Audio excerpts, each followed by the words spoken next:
Hello students, welcome to online maths class. This is your maths teacher. Dear students, in the previous lectures, we were continuing revision of chapter number 1 and chapter number 3 that were in unit 1. Now we shall start revision of chapter number 5 which is of unit 2, Euclid's geometry. Today we shall have a recap of Euclid's geometry. First of all will study the definitions. इसमें कौन कौन सी definitions बेटा हमने पढ़नी है? एक तो पढ़नी है सरफेस की, एक पॉइंट की और एक लाइन की. Surface, line and point. अब ये तीनों एक दूसरे से इंटरकनेक्टेड कैसे हैं? हमारे पास एक सॉलिड ऑब्जेक्ट दी हुई है, आप देख सकते हो. सॉलिड ऑब्जेक्ट जो है वो कैसे बनती है? जब हम कुछ सर्फेसेस को ज्वाइन कर देते हैं तो हमारे पास एक 3D ऑब्जेक्ट बन जाता है. That means 3D solid object is made up of joining surfaces, and surfaces are what? Surfaces are flat and they are made when we join lines. एक लाइन फिर एक लाइन फिर एक लाइन, ऐसे lines को जब हम ज्वाइन करते हैं, ठीक है, तो हमारे पास क्या बन जाता है? सरफेस. जैसे आपके पास कुछ स्टिक्स हैं, आप उनको एडजेसेंट रख रहे हो एक दूसरे के, तो आपके पास क्या बन जाएगा? स्टिक्स का एक सरफेस बन जाएगा. Right. So surface is formation of many lines join to form a surface. Right. अब लाइन कैसे बनती है? लाइन बनती है पॉइंट से. When we join all the points which are in a straight line we get a line. Okay. तो line के का जो ओरिजिन है वो है point. And what is point? Ultimately it has no dimensions, it has no length, it has no breadth, it has no height. That means हर एक चीज़ का origin जो है वो है पॉइंट है ज्योमेट्री की. So point is a single dot. when we join many dots we get a line, when we join many lines we get a surface, and when we join surfaces we get a 3D shape. So surface. A plane surface is a surface which lies evenly with the straight lines on itself. A surface is that which has length and breadth. Surface की length भी होती है, कितना लंबा है, कितना चौड़ा है. The edges of surface are lines. ये तीनों क्या हैं? प्रॉपर्टीज हैं सरफेस की. Second is line. A straight line is a line which lies evenly with the points on itself. Points को ज्वाइन करके बनती है line. A line is a breathless length. Line जो है इसकी ब्रेथ नहीं होती है, इसकी सिर्फ लेंथ होती है. अगर हमें लाइन ड्रॉ करनी है तो हम लेंथ ड्रॉ करते हैं. इतनी लंबी लाइन ड्रॉ करो, 8 centimetre, 10 centimetre, 2 centimetres. And the last one is point. A point is that which has no part. The ends of a line are point. Point का कोई भी फर्दर पार्ट नहीं हो सकता. इसका मतलब ये है कि हम पॉइंट को फर्दर डिवाइड नहीं कर सकते. The ends of a line are points. अगर हम किसी लाइन का एंड करते हैं तो हम उसका एंड कहाँ पे करते हैं? उसके पॉइंट्स पे. Next is Euclid's axioms and postulates. Axioms क्या होते हैं और पोस्टुलेट्स क्या होते हैं? यूक्लिड ने कुछ एजम्पशंस अपने माइंड में सोची जो कि यूनिवर्सल ट्रूथ्स थी, जिनको प्रूव करने की ज़रूरत नहीं थी. तो हमारे पास क्या डेवलप हुआ? एक्सियम्स डेवलप हुए और पोस्टुलेट्स डेवलप हुए. एक्सियम्स क्या होते हैं? Mathematical statements that have been accepted to be true without any proof. ऐसी स्टेटमेंट्स होती है जिनको प्रूफ करने की ज़रूरत नहीं होती, उनको हम एक्सेप्ट कर सकते हैं कि ये यूनिवर्सली ट्रू है. दुनिया के किसी भी कोने में चले जाओ, 2+2 4 ही होगा, हम उसे 5 नहीं बना सकते. That is a mathematical statement. और पोस्टुलेट क्या होता है? Postulates mathematical statements specific to geometry that have been accepted to be true without proof. लेकिन पोस्टुलेट स्पेसिफिकली ज्योमेट्री के फील्ड तक ही लिमिटेड हैं. एक्सियम्स जो हैं वो ज्योमेट्री से बाहर वाले field, calculus field, algebra field के लिए भी यूज़ किए जाते हैं, लेकिन पोस्टुलेट्स सिर्फ ज्योमेट्री तक ही लिमिटेड हैं. Next is 7 axioms by Euclid. Euclid ने हमें कितने एक्सियम्स दिए? 7 एक्सियम्स. तो एक बार इनका रिकैप कर लेते हैं. फर्स्ट एक्सियम जो आपके पास है वो है two things which are equal to same thing are equal to one another. जो दो चीज़ें आपस में एक दूसरे के इक्वल कब हो जाती है, जब एक चीज़, two things which are equal to same thing, जैसे फर्स्ट थिंग सेकंड थिंग के इक्वल है और फर्स्ट थिंग थर्ड थिंग के इक्वल भी है, तो सेकंड और थर्ड थिंग में क्या रिलेशन रह जाएगा, ये दोनों थिंग्स भी इक्वल हो जाएंगी। सेकंड एग्जाम आपके पास है, if equals are added to equals then wholes are equals. अगर हम किसी दो इक्वल चीज़ों में और कोई इक्वल चीज़ ऐड कर देंगे तो उसका जो आंसर आएगा, उसका जो होल आएगा वो भी इक्वल होगा। Third, if equals are subtracted from equals the remainders are equal. ऐसे ही फॉर एग्जांपल जैसे इन दोनों एग्जाम्स की मैं एक ही आपको एग्जांपल दे देती हूँ, प्लस की जगह माइनस आएगा बस थर्ड में। जैसे 2 इज इक्वल टू 2, दोनों में मैंने 1 प्लस कर लिया, पहले इक्वल्स इक्वल्स थे, दोनों में इक्वली ऐड किया तो दोनों का आंसर कितना आ गया, 3 3, तो होल्स भी क्या आ गए, इक्वल आ गए। ठीक है जी।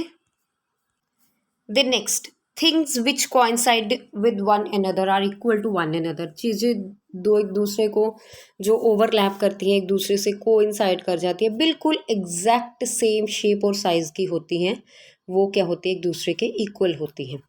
Fifth, the whole is greater than a part. Whole का मतलब होता है पूरी चीज़, पार्ट का मतलब होता है उसका कुछ हिस्सा। For example birthday cake, birthday cake पूरा गोल होता है, जब आप उसको कट करके पीसेस में डिवाइड कर देते हो तो आप उसके पार्ट्स को अपने फ्रेंड्स को सर्व करते हो।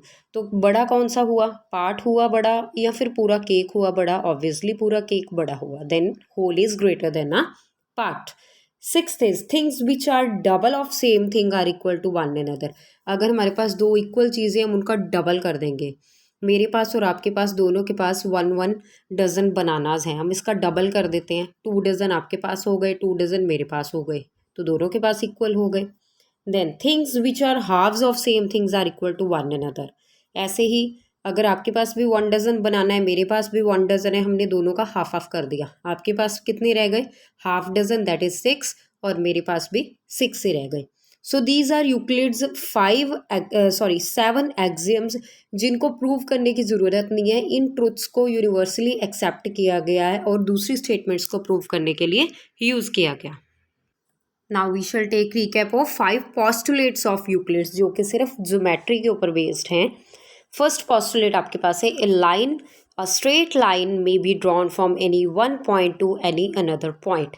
हम स्ट्रेट लाइन कैसे ड्रॉ कर सकते हैं, कहीं पे भी हम 2 पॉइंट्स मार्क कर सकते हैं, जैसे मैंने यहाँ कर लिया और यहाँ कर लिया, जब मैं इन दोनों को ज्वाइन करूँगी I will get a straight line. यहाँ ले लिया, यहाँ ले लिया, when I will join them I will get a straight line. तो एक स्ट्रेट लाइन को हम कहीं से भी शुरू कर सकते हैं और कहीं पे भी एंड कर सकते हैं।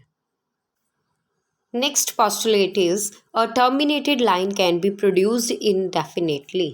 Terminated line means lines which have been stopped, जिसको हमने फिक्स कर लिया है, जैसे कि यहाँ पे ग्रीन कलर की लाइन शो हो रही है, ए और बी पॉइंट्स पे हमने इसे फिक्स कर रखा है, लेकिन इसे हम बढ़ा भी सकते हैं। Yes, we can produce this indefinitely, जहाँ तक हम चाहते हैं वहाँ तक इसे हम बढ़ा सकते हैं।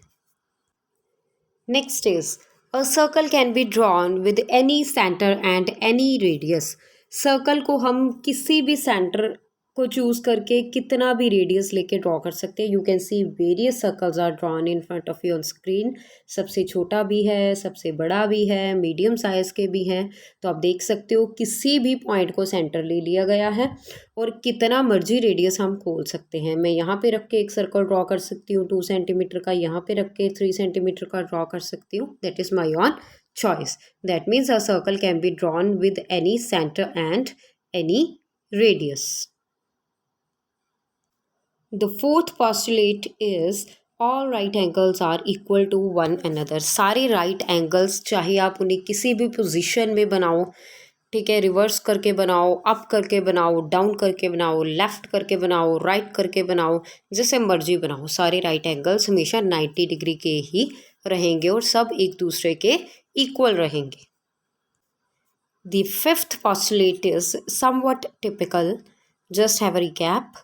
If a line segment intersects two straight lines forming two interior angles on the same side, अगर आपके पास दो लाइन सेगमेंट्स हैं, जैसे कि सी डी दे रखी है और ई एफ दे रखी है और इन्हें एक ट्रांसवर्सल कट कर रही है ए बी, ओके। तो हम देख सकते हैं ए बी के लेफ्ट हैंड साइड पे ये दो एंगल्स मार्क कर रखे हैं, that sum up to less than two right angles. अब इन दोनों का टोटल कितना है, दो राइट एंगल्स, मतलब दो 90 डिग्री के angles, that is equal to 180 degree, इनसे कम है। इफ एक्सटेंडेड इनडेफिनेटली, अगर हम इन्हें बढ़ा देंगे, if we will produce them like this, okay, meet on that side on which the angles sum up to less than two right angles। उस side पे जाके किसी न किसी पॉइंट पे ये दोनों एक दूसरे को मीट करेंगे। आप देख सकते हो इस पॉइंट पे ये एक दूसरे को इंटरसेक्ट कर गई हैं, लेकिन आप अगर अनदर साइड बढ़ाओगे इस साइड तो ये इंटरसेक्ट नहीं करेंगे, इनफैक्ट इनका डिस्टेंस बढ़ता जाएगा। Now equivalent versions of Euclid's fifth postulate. Euclid के फिफ्थ पोस्टुलेट के इक्विवेलेंट वर्जन्स कौन से हैं, दैट मीन्स अगर आपको वो पोस्टुलेट लर्न करने में प्रॉब्लम है तो आप यहाँ से भी समझ सकते हो।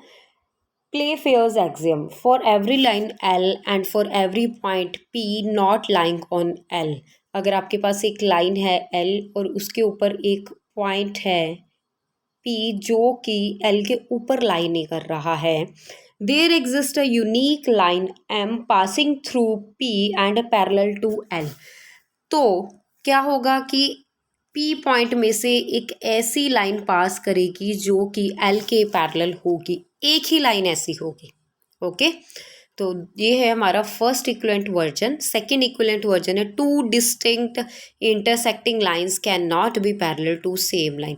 अगर आप दो इंटरसेक्टिंग लाइंस बना रहे हो, फॉर एग्जांपल ये, ठीक है, और मैंने एक तीसरी लाइन ले ली है जो कि इस वाली रेड लाइन के पैरेलल है, तो क्या ये दूसरी वाली रेड लाइन के पैरेलल होगी? नो, उसके पैरेलल नहीं होगी। So these were equivalent versions of fifth postulate. Now consistent system of axioms क्या होता है? We have also learned about how axioms should be consistent to each other.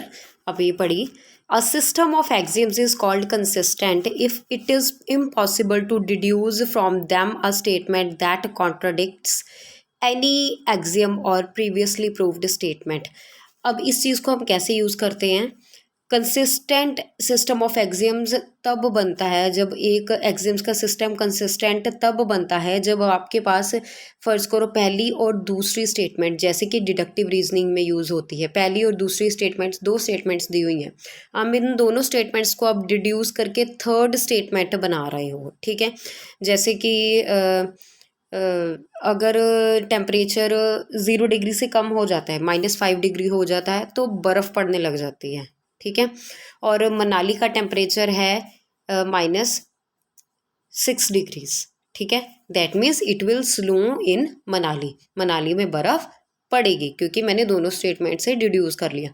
अब ये चीज़ जो पहली वाली स्टेटमेंट्स है उनको ऑब्जेक्ट नहीं कर रही है, उनको कॉन्ट्राडिक्ट नहीं कर रही है, उनको गलत प्रूव नहीं कर रही है, तो मेरा ये सिस्टम जो है एग्जिम्स का कंसिस्टेंट है, okay.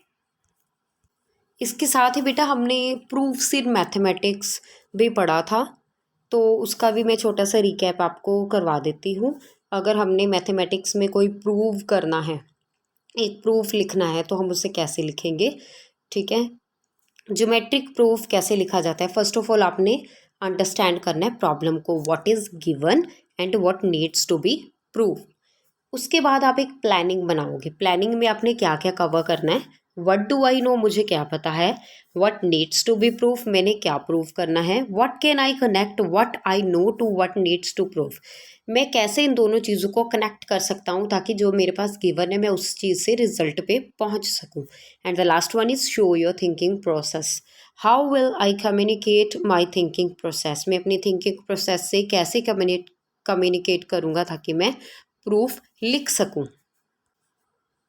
So here finally structure of a geometric proof, तो स्ट्रक्चर हम इसकी कैसे लिखते हैं? फर्स्ट ऑफ ऑल गिवन लिखते हैं हम, क्या क्या हमारे पास प्रॉब्लम में गिवन होता है, उसके बाद हम लिखते हैं टू प्रूफ या टू फाइंड, अगर हमने कुछ फाइंड आउट करना है या फिर हमने कुछ लिखना है।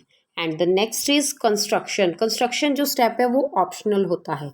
मीन्स अगर क्वेश्चन में कंस्ट्रक्शन की रिक्वायरमेंट है तो आप कंस्ट्रक्शन लिखेंगे. अगर मतलब कि कुछ बनाने की, कुछ ड्रॉ करने की, कोई एंगल मार्क करने की रिक्वायरमेंट है तो आप कंस्ट्रक्शन लिखेंगे, अदरवाइज इसे स्किप कर देंगे. और लास्ट होता है प्रूफ, कि आपने सॉल्व कैसे करना है उस चीज़ को, आपने प्रूफ कैसे देना है उस चीज़ का, कौन से रीजंस यूज़ करके आप अपने रिजल्ट पे पहुंचोगे. So today we have studied about Euclid's geometry and proof writing. In the next lecture, we shall continue revision of chapter number 6, lines and angles. That's all for today. Happy learning.